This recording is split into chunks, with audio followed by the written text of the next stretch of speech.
There is life again. There is love. You will breathe again and feel the power of His touch. You feel you reach the end with no place to begin. There's a friend who gives life again.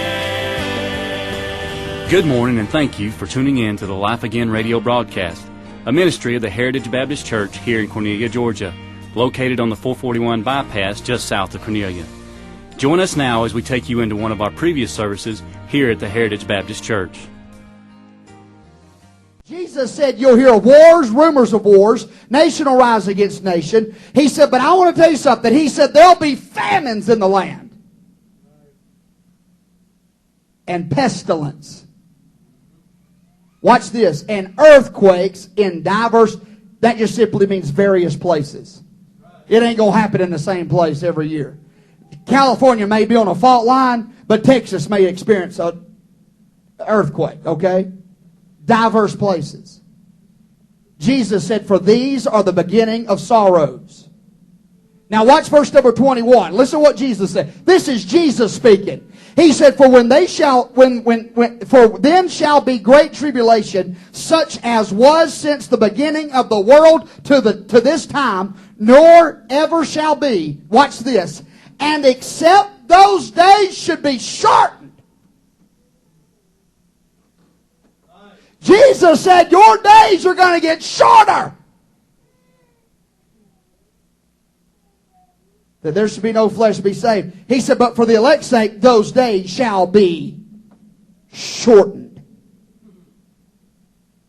Since 2004, we've had 2 earthquakes to do 2 things. And that is to speed up the earth's rotation and shorten our days. Not only are we seeing the signs of the times, but number 2, we are seeing the shadows of what's to come. Let's put it into perspective. Calvary was a great advent in the Bible. Wouldn't you agree with me? The resurrection was a great advent. But listen, before Calvary, before the cross, before Jesus came, you know what there was? There was shadow after shadow after type after shadow after type after shadow pointing to one thing. Calvary. We are living right now in the light. Or I'm telling you, God's got the light on. The light is on right now. And what we are seeing, what we're experiencing is not only the signs of the times, but it is the shadows of what is to come. This thing of our days getting shortened, I'm going to tell you something. Jesus wasn't talking out of his mind. Jesus wasn't a loony. Jesus wasn't crazy.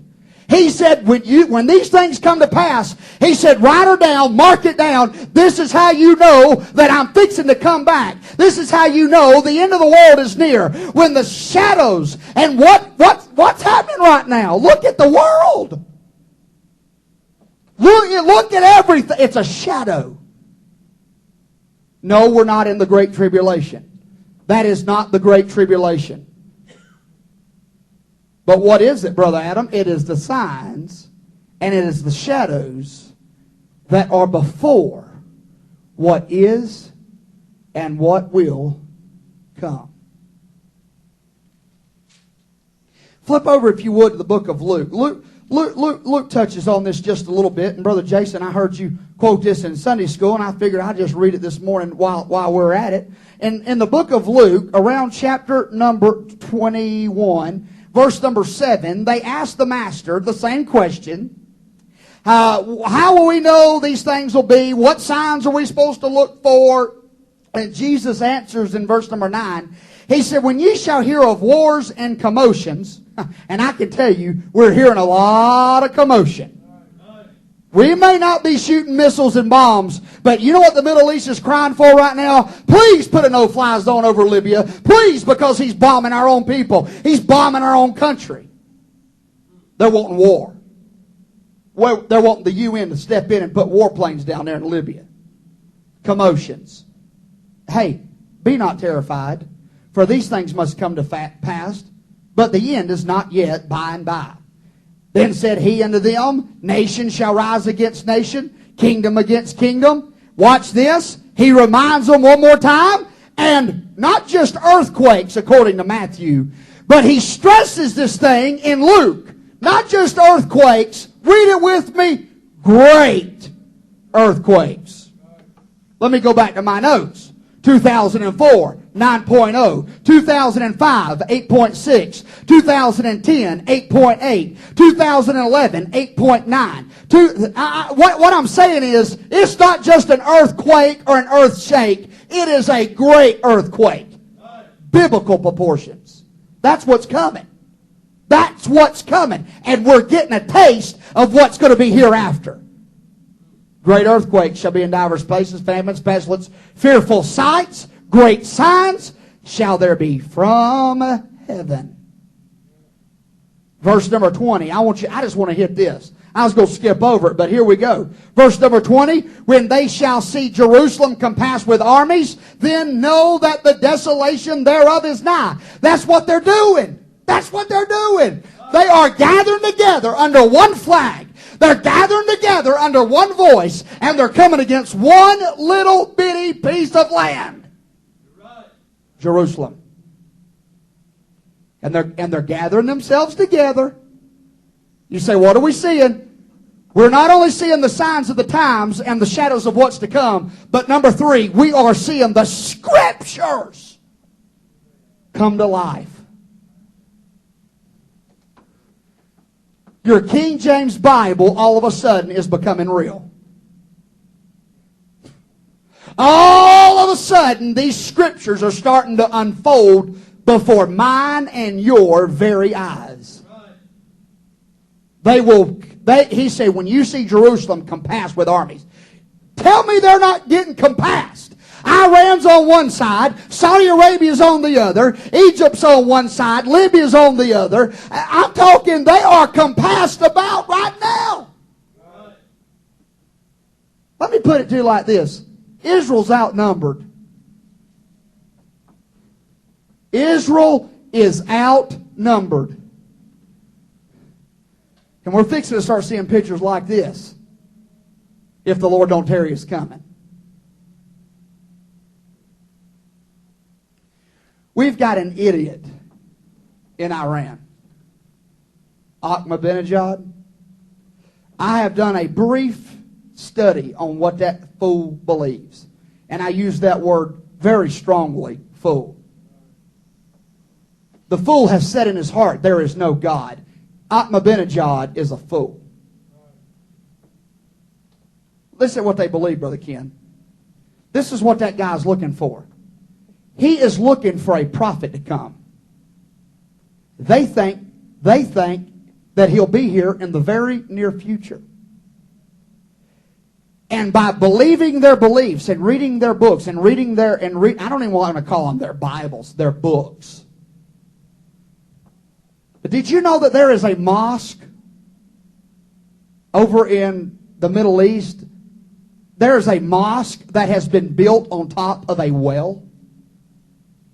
And the story says that years ago there was a little boy that was born of an imam, and that little boy fell down in that well, and he's been down in there for hundreds and hundreds and hundreds and perhaps thousands of years in that well.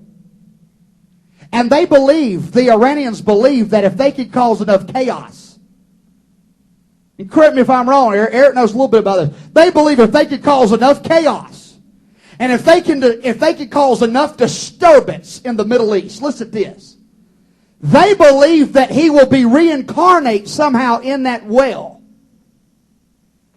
He will come out of that well as not the 11th, but as the 12th imam. And he will walk, that is out of hell, friend. That ain't no King James. He will walk out of that well, and he will walk into that mosque, and he will come out, and he will have the answer. There will be peace. He will be lifted up. He will be glorified, and they will worship that 12th imam. You know what the Bible says? The Bible said there's going to be a lot of disturbance.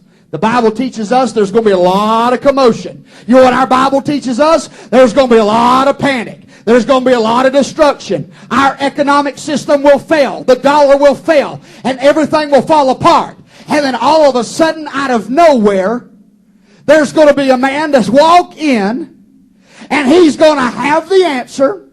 He's going to have the peace. He's going to come with the bow without the arrow, according to Revelation. He'll be riding in on the horse, and he will be called the Antichrist. I don't know if he's coming out of a well in a mosque or if he's coming through the clouds. But they're believing the same thing we believe. They just got it mixed up. There's coming somebody, and he's going to be an Antichrist. I'm telling you, we are so close. We are closer now than we've ever been. I was sitting in my study thinking about this last night and what's going on in the Middle East and these earthquakes and these tsunamis. This don't happen every day. 250-mile gaps don't just appear in the middle of the Pacific Ocean for no reason. What are we seeing? We're seeing the signs of the times. We're seeing the shadows of what's to come. And we're seeing the Scriptures come to life. Before I finish out here in Luke, I do want to read one thing to you. And it's found in the book of Revelation, chapter number 6. Talking about these earthquakes. Talking about what God's fixing to do. Listen, we're experiencing these 8.9, 9.0 type deals. Listen what the Bible said. In Revelation chapter number 6, this is the sixth seal. And the Bible said, and behold, when he had opened the sixth seal, there was a great earthquake. And listen how bad this earthquake was. The Bible said that the sun became black as sackcloth of hair. And the Bible said the moon became as blood. You said you believed in a literal interpretation of the King James Bible. The moon's going to become as blood. Let me tell you this. Let me tell you how bad this earthquake's going to be in Revelation 6. The Bible said the stars will fall from heaven onto the earth. Brother Jason, God is going to shake this mud ball so hard in Revelation 6. God is going to shake this planet so hard and so fierce. It's not going to speed up the earth's rotation. It's not going to knock us off the axis. But I tell you what it's going to do, Brother Ken. The earthquake's going to be so great that the stars in the heaven will fall from their sockets. Right.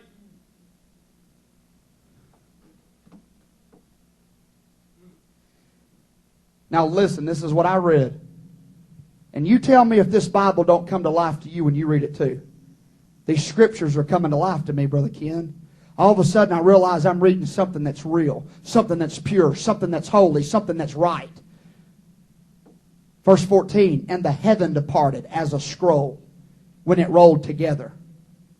And every mountain and what? Island.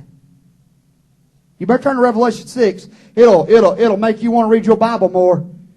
Every mountain and every island. What does it say? Will be moved out of their places. Tell me that's not a shadow. Tell me that's not a sign. Tell me that's not the Scriptures coming to life. You've been listening to the Life Again radio broadcast with Pastor Adam Humphries of the Heritage Baptist Church. To receive a copy of today's message in its entirety, write to us at P.O. Box 166, Cornelia, Georgia, 30531, or visit us on the web at theheritagebc.org. Be sure to join us next week for another edition of the Life Again radio broadcast. And remember, there is life again. There is life again.